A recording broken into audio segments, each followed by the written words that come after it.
Alright, so how you all doing, boys? Hope you're doing well today. Now, brand new update has just come out and I'm going to be doing a guide on the 7 catastrophe stages. Now, this is of course a rerun of the event, and if you did play on the last time I was around, you should already have teams built now. I'm not sure if it was just mine or some of my teams were really weird. I'm not sure if they've been like modeled up somehow, but we'll start off with the Lilia here. Now, I've of course, done these yesterday, but what are the teams we're going to be using now? I would say this Lilia one is definitely the easiest.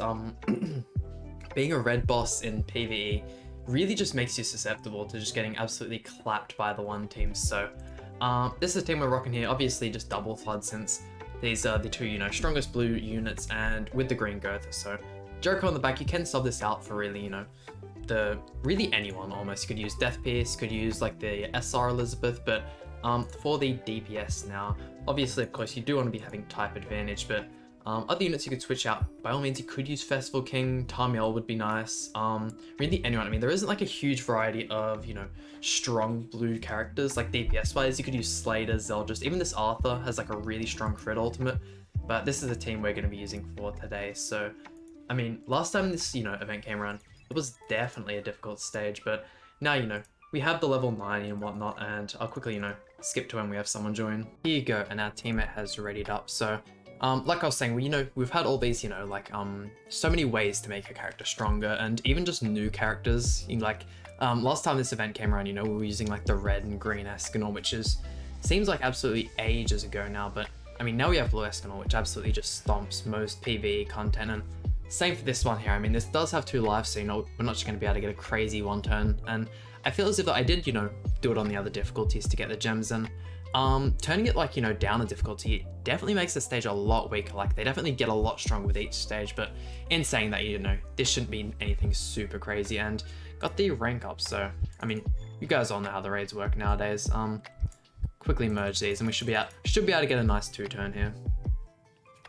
There we go. We'll throw this one. Unfortunately, we got the merger on Escanor there, but yeah, no, this Awakened Lilia stage definitely the easiest one out of the 3. What would I say is the hardest? I mean, the Valentia one is hard, but if you have Sariel, it's just like a huge sigh of relief. But for the, what's the other one, the Camilla one, it's not so much team building. You more just have to be like with someone who knows how the thing works. You can pretty much use just about any units in that fight, and so unfortunate we didn't get that there. Ooh, super lucky on this one. Yeah, no, you can really use any units and like, just chuck together whatever green units you use. I mean, if you don't have green Gotha, you can even chuck the red one, but it's all just about knowing what to do in that fight, and I'll explain that when we get to it. But I mean, with this other rank up, we'll be just able to absolutely stomp this one out. I mean, no crazy amounts of damage. I mean, if you do take a couple turns to get this done, those ignites can definitely rack up, and you can have a bit of damage done to you. But I mean, most people, when starting the game, start around festivals, so I could imagine most people would have the one by now. But even if you don't, I mean, this Arthur and this Slater and the blue Arthur definitely do a good job against this one as well. There we go, get the attack buff as well, and we should be able to... These 2 units just here are just absolutely insane DPS wise, and I find it so strange they're like the only, blue DPS we've received. But here we go, final phase, and yeah, no, I mean, other real units, I mean, especially talking about in the back, there isn't like you're almost going to be seeing like, the same kind of units run every time, whether it's like Death Pierce, whether it's like just like a blue damage, booster, or like the red SR Elizabeth for the passive healing. I mean, if you're struggling, I definitely advise using the Elizabeth. That health is just insane, and 500,000, look at that. And here we go, jumping over to the Valenti stage here. Now, like I said, this one is super, super hard. If you have Sariel, that's going to be a big help. But this is the team I'm going to be using here. We are using green Escanor now. This is for if, you are more struggling with the fight. In the second phase, I believe it's every 3 or 4 turns, the Valenti gets like a buff card, and you basically just can't deal any damage. So make sure you hold on to those Cruel Suns for if that happens. But let's say, you're a little more well off, you're playing with someone who knows what they're doing. I'd advise probably using a buffer instead. We'll quickly find a Gil Thunder here, and we'll go with that. Also might change this to Escanor, but yeah, no, this one a little bit more, like strict on the team building, but you should be all right. There we go, put Escanor in there, and I'll skip to when we have another teammate. Here we go, all readied up, and he's basically using the same team. I mean, I would say Arthur is definitely, a better pick for this, but we already have the UR gear on our Gil Thunder and whatnot, and he's all good to go. So jumping into this, I mean, you do really just want to stall out this first phase. That second phase has some really like high damage potential, and you know, with the buff coming around every so turns, it can be super annoying. So this fight really just, you know, stall out this first, and really if you're struggling to get that rank up, just keep waiting it out. I mean, you shouldn't, you know, be dying on this first phase at all, but good that we have our go through in different spots as well. Damn, internet's been super slow, but I mean, whole gimmick about this fight as well is it's almost impossible to hit crits. Now, probably wondering why you're using Sariel then. Basically, his Sever card is just about strong enough to, you know, actually get those crits. So a unit with super high crit, you know, resistance, but super low crit defense. So when you actually get those crits, you do like insane amounts of damage, and unfortunately no rank up either. There we go. But yeah, no, if you like, you know, you say have a 5/6 or like even just like a high ult Sariel, you should be able to get into that final phase and pretty much one tap. I mean, like super strong unit for the fight, and it's a shame there's no real like other substitutes. Like, don't get me wrong, you could use like a mono red with like the red Escanor for his like amplify card, and I mean, there probably are other ways around. I've just found this is the easiest, like, you know, Gotha, buffer, and you know, like a red DPS, but definitely, you know, like the hardest in terms of, you know, how pick and choose the teams are. Like, we haven't really got like a crazy amount of like, not that I can think of at least, like a crazy amount of like single target like red DPSs other than Sariel. And there we go, we got our rank up. Quickly signal that off to him then. Oh, there we go. I think we might actually, oh damn, I definitely should have brought the Helbram instead, just because, you know, the who's this Gil Thunder buff will also overlap with the Arthur, so our one will technically be useless. But here we go, let's wait this out. I mean, the Camilla fight, once again, we'll go for ours instead then. There we go. Throws out his buff, we get ours, and we'll, oh, that's us done for the turn. Okay, we're gonna get stalled down a lot, that's alright. But for the Camilla fight, I mean, if you have, you know, like really the green Melon does a really good job. The green Jericho is also super nice. I've only just, you know, recently built her for the Belmoth raid.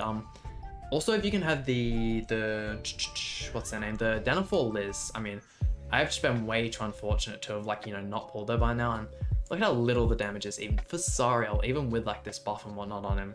Still just hitting so weak, and I don't really know why I used the Arthur buff either. We're not taking a crazy amount of damage.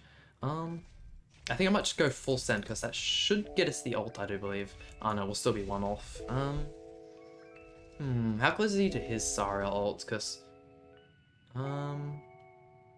hopefully he rushes his here. That way he saves us an extra turn. But 1, 2, and I'm thinking I might just move this one so we have it. There we go. Might just skip actually onto this final phase. Saves, you know, watching. Oh, never mind, we did heaps more damage. I don't even know why we did. I haven't, you know, looked into this boss a whole lot, but that other attack was so goddamn weak compared to that one. Oh well, that's alright. We did, of course, you know, waste that card then, but there we go. Still got our buffs up on us, and his Sariel cards should just absolutely wipe here. We'll wait for that to throw off. Doesn't really need to rank up either. I mean, as you guys are seeing now, these fights are super easy, especially compared to their first time. Like, I feel like, you know, the PvE content in this game, like, especially is progressing super fast. Like, it has to keep up with the PvP characters, and like, when, you know, you're getting crazy characters like Purgatory Barn and... Oh, that didn't land? I wonder why... I definitely should have had a look at, like, the passives and whatnot this character has, but... there we go, look at that, 702,000, and they still survived, like, quite a chunk of health left. Yeah, no, this one... Definitely would say this one's the hardest, actually. I was kind of, you know, like, tossing and turning up on it, whether it was this one or Camilla, but definitely the Valentian. Yeah, those two missed as well, huh? And that one hit. Yeah, I have absolutely no clue what's happening here, but got our Sariel, and that'll basically be this fight done. And here we go, just chucking out our cards here, and that should be the Valenti, easy done. But I mean, I can understand if you're struggling with this one a lot, but like, with, you know, how long this spend's going to be out for, you know, the 2 weeks, and the store isn't that, like, you know, dense on, like, you know, the amount of stuff you have to buy. And if I not thrown out a card here, oh, that was my bad.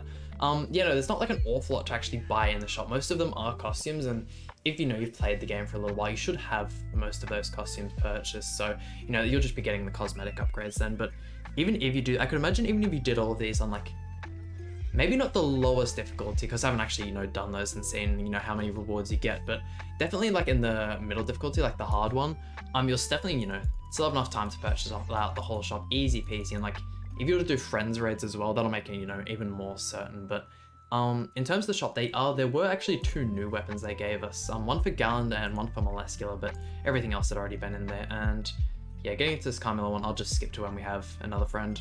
And here we go, jumping into this final one. But yeah, no, like missing out on a Garland and like a Moleskula costume is nothing crazy. But other than that, I mean, there are a couple Super Awakening coins that you can buy. I think there's around like 9 or 12 total in the shop. So definitely gonna, you know, pick up those, and a couple SSR pendants as well, which will help out. But other than that, I mean, it's just, you know, the usual shop. You got your books, the costumes and whatnot, like your Awakening stones. And here we go. Actually using a very different, you know, team to our teammate here. Let's hope he knows how to do it. So I guess, you know, starting this off would be a good time to run through it. But, ooh. I might actually signify to him that we have our rank. Hopefully he knows how this actually works, but every time you attack the Camilla, you give them a buff, basically. It gives them the extra 30% attack boost and all attack related. Sweet, looks like he knows what he's doing. And, you know, all attack related stats. So that, you know, goes up to 5 times. So you attack them, no, it goes up to 4 times. And on the 5th attack, all the attack buffs get removed and Camilla goes to max ultimate gauge. Now, you're probably thinking, damn, so you have to basically kill him in 1 turn, which isn't the case. So when basically, super, you know, unfortunately we lost the buff there. Basically without those buffs, as you can see, Camilla does tiny amounts of damage, and the ult is even weaker than the single target like attacks. Almost just like, you know, to try and scare you, basically. But let's see, we'll go 1, 2, and 3, and hopefully, you know, he just throws out 2 cards, or we can kill them in this turn. But you know, so on the 5th attack, you know, you do want to do that every single turn, unless you're ranking up, in which case, do what we did there, get the rank up and just move around cards, because even with like 2 or 3 buffs, that is going to be way too much damage for your team to tank. And as you can see, you know, we do pretty good damage, basically as much as we were doing on the like Awakened Lilia one, but hopefully this can crit. Yeah, look at that.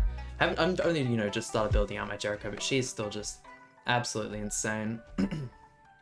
Hopefully we can get another card for her in this next turn so we can get the ultimate gauge full. But yeah, other than that, I mean, the second phase is basically the same thing. I think they're just like a slight bit stronger, so shouldn't really have to worry there. And we'll go 1, 2, and 3.